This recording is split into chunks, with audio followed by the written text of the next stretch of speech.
Howdy peeps, and welcome back to the channel. And today again we have the backdrop of pretty fishes and shrimpies, and we're talking about something supernatural. So what are we talking about today? Well, a bit of an overview of witchcraft in Norfolk over the centuries. Now, belief in witchcraft has been widespread for hundreds of years, and Norfolk is far from unique in persecuting and executing alleged practitioners. It was often older women, particularly those who lived alone and kept black cats or other small creatures as pets, that were accused of witchcraft. Nevertheless, a number of younger women and some men were also convicted and executed.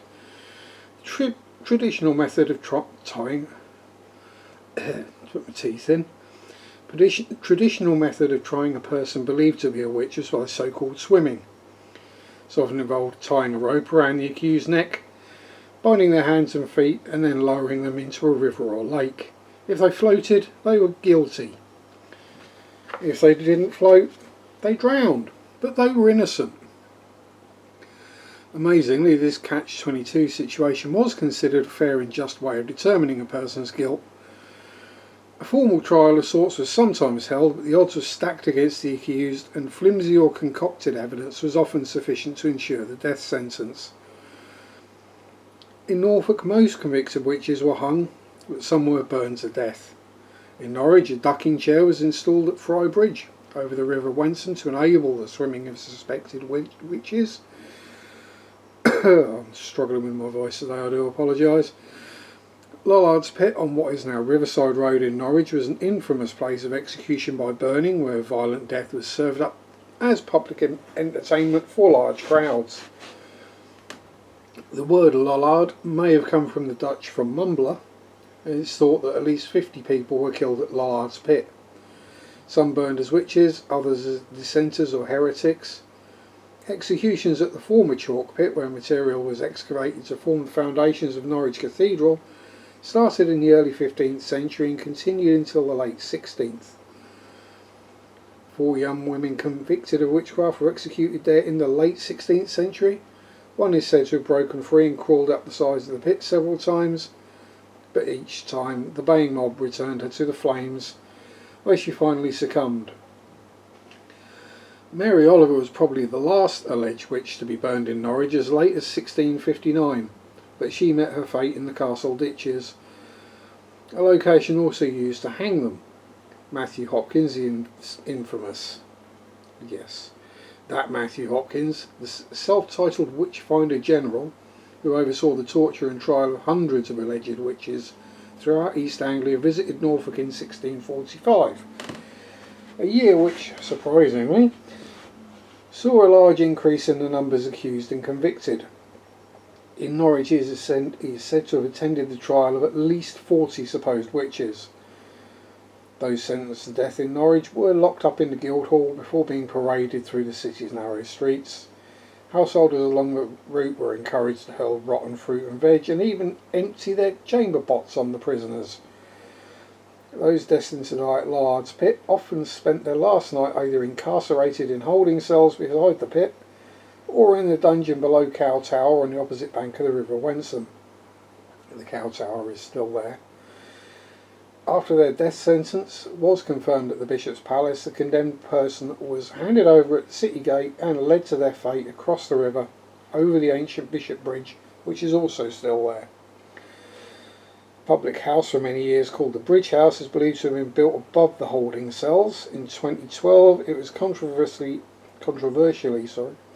renamed Lollard's Pit in recognition of the area's grisly past. The pit's precise location is disputed, but a public car park may mark the spot where so many died. A plaque on the front wall of the pub and a memorial stone on the opposite riverbank are also reminders of this dreadful episode of Norwich's history. Hardly surprising, really, that the pub bears the name of the infamous pit, and the area surrounding it are said to be haunted. Witnesses have reported hearing moans and screams at night and experiencing a strange sensation of intense heat. Shadowy figures and the apparition of a burning woman have also been claimed. Now, that's an interesting one because the area where it is right outside the city's main drinking and clubbing, nightclubby, pubby type area, so there's lots of drunk people, so how many stories you take to heart depends. And 20 miles away in Great Yarmouth, Elizabeth Butcher and Joan Lingwood were hanged as witches in 1584 and buried in St Nicholas's churchyard.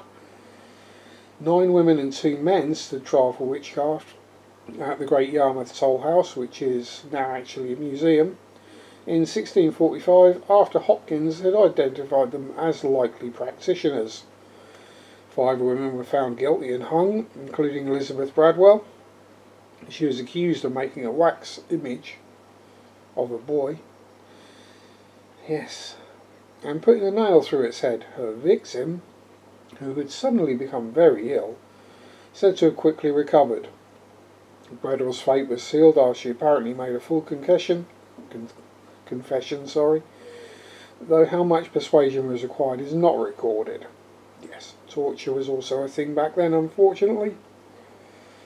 If they didn't say what you wanted to, you kept beating them until they did.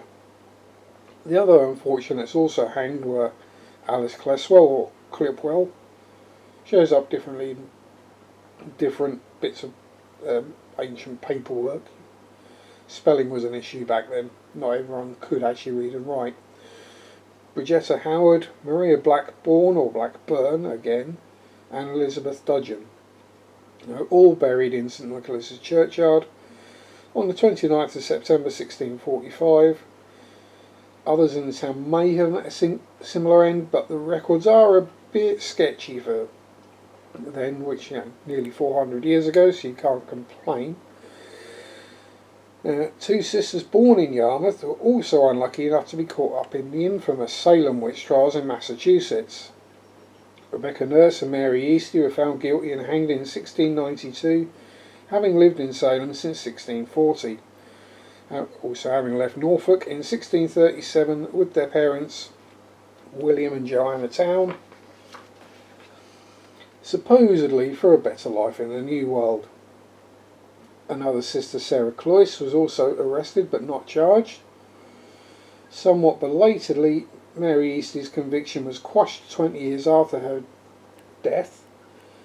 A plaque recording the sisters' plight can be seen inside St Nicholas Minster where they were baptised, and members of the town family are still living in the USA as late as 2012, so that's pretty recent. They're still there, and they even visited Yarmouth. One of the seaside towns, 145 apparently, narrow passageways, known collectively as the Rows, or the Rows if you're local, acquired an intriguing nickname by which it is still known today. Row 95, the narrowest of them all, with a minimum width of just 2 foot 3 inches, or what's that, 70 centimetres, became known as Kitty Witches or Kitty Witch Row. Alongside several rather dull theories, there is a racy tale of how the unusual name may have actually come about. Story goes that at some unspecified date, Row 95 was home to a scary gang of women who terrorised the local area by banging on doors and threatening the inhabitants with violence if they refused to hand over money. With their faces smeared in blood and wearing men's clothing, it's unsurprising that most people actually paid up. The women drank away their ill-gotten gains at various hostelries, while their husbands were fishing at sea. Known locally as the Kitty Witches, although whether they dabbled in the black arts is uncertain, Kitty Witch Row still exists, and it's between King Street and Middlegate Street, but it's much shorter than it used to be. In the Tuesday marketplace at King's Lynn in West Norfolk, although I'd call King's Lynn North Norfolk really, a carving in the shape of a heart within a diamond on the front of the building serves a reminder. Oh God, what's going on with my voice today? Serves as a reminder that this was once a place of execution. The carving is said to mark the spot where, in her death throes, the heart of a woman burst out of her body and hit the house. As usual, there are alternate versions of the tale relating to various different witnesses victims and forms of execution. The earliest candidate as possible owner of the Flying Hart is a maidservant named Margaret Day, who was boiled alive in 1531. This horrific execution, because let's face it, boiled alive even for that period is nasty, which involved repeatedly lowering the condemned person into a cauldron of water with a roaring fire to relieve it, was reserved by order of Henry VIII for those found guilty of poisoning. Yes, typical Henry VIII. Let's kill them all. Yes, such a lovely person. Wasn't just restricted to his wives that he liked to kill, it was everyone else. No, never mind. As Margaret Day was convicted of poisoning her mistress and other family members, this would be her inevitable fate. Nearly 60 years later, an alleged witch named Margaret Reed was said to have placed a curse on a man named Nick Kirk, who died suddenly after experiencing severe chest and stomach pains. Heart attack. His jilted lover, who claimed to have had a child by him, was seen to visit Reed shortly before he became ill. An effigy with pins in it was found in Reed's house, along with other incriminating evidence. Nicknamed Shady Meg, Reed survived the ordeal of swimming and was thus convicted of witchcraft. She was burned at the stake on 20th July 1590. And the final one we're going to talk about today is Mary Smith, who was executed as a witch on 12th of January 1616. She supposedly cursed John Hopkins, a sailor who had struck her son, and predicted that his fingers would fall off. He suddenly became ill and later had his fingers and toes amputated due to gangrene. Smith is also said to have cursed various other people, including Elizabeth Hancock, who she accused of stealing one of her hens. Hancock was ill for a number of weeks before a cure was found, and her father consulted a local wizard or wise man. He gave instructions for the baking of a witch cake containing flour and Elizabeth Hancock's urine, and also supplied special ointments and powders. Half the cake was to be applied to the patient's back and the other half to her heart, so not an eaty cake, a spready-on-y cake. Together with other measures to remove the curse, this appears to have done the trick, and Elizabeth survived. After being found guilty, Mary Smith predicted that her heart would leave her body and crash into a building used by the magistrate who decided her fate. Different sources disagree as to whether she was hanged or burned. So, yeah, there's a lot of people dying here. Now, if the heart in question belonged to any of these three women, it is unlikely that it hit the present building that carries the mark. This was probably built in the 18th century, though an earlier building may have existed on the same spot. In addition to the above, a woman known as Mother Gabley was hanged for witchcraft in King's Lynn during the 1580s, whilst Grace Wright and Dorothy Lee both suffered similar fates in the 1640s. Now that does not go through all of them. That is a short list of some of the ones that there is more information available on. And it went on for a long time. Thankfully, it's all done and over with now. Witchcraft is still practiced in Norfolk and throughout East Anglia. It's actually a very spiritual part of the country, and even down to some of the churches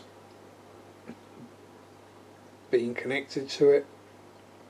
Whether you want to call it witchcraft, Wicca, paganism, whichever of these ancient belief systems or thoughts, there is something in them. I'm not saying people can cast spells. I'm not saying they can't either, because we can't prove it either way, but a lot of the old witches, as known, were actually just wise women. They knew which herbs to put on wounds, or would help with certain illnesses, or how to fix a broken leg, how to numb pain. And they were generally just very helpful people to have around. And unfortunately, a lot of the issues stem from probably people who didn't get what they wanted. If someone's ill with something and you go to the wise woman and they get worse, or heaven forbid they die, who do you blame? Yeah, you blame the wise woman, don't you? Whether it was her fault or not. So there we go. Bit of a waffle about witches and in Norfolk. Ooh, no, we've not been going too long. So thank you very much for watching and listening. Hope you've enjoyed the shrimpies and maybe some fishies. And don't forget, like, comment, subscribe, share. Sharing is always good, because sharing is caring. And have a great day. Stay safe. Enjoy your hobbies. Peace out. Rock on. Ooh, that one. Bye bye.